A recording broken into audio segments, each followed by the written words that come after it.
Yes, we can. November 2008, and Barack Obama sweeps to power after a meticulously planned election campaign.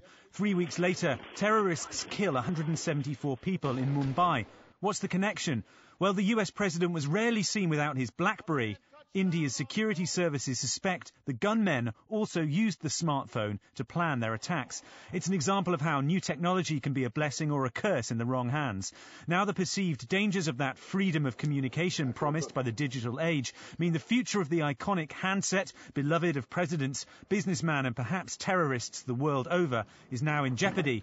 It started here in the United Arab Emirates with the news that the country's government was unhappy about being unable to monitor messages sent using the phone's encrypted service. Now Saudi Arabia, India, Lebanon and Algeria are threatening to follow the Emirates and block the BlackBerry's messenger function if they're not given access. BlackBerry servers are located in the US, Britain and Canada. Few people doubt that the intelligence agencies in those countries have access to them.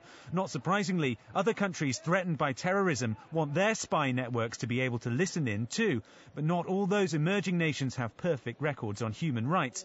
The Obama administration has waded into the row just like it did when Google complained of censorship by the Chinese government. There are obvious parallels here, but Secretary of State Hillary Clinton's having to choose her words carefully.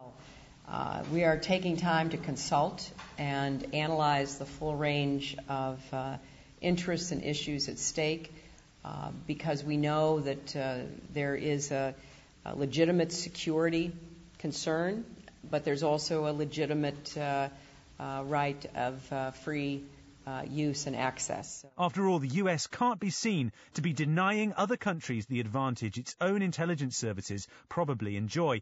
BlackBerry's Canadian manufacturer Research in Motion and the estimated 100 million BlackBerry users around the world are waiting to see what happens. For now, the signal emerging from the White House remains unclear.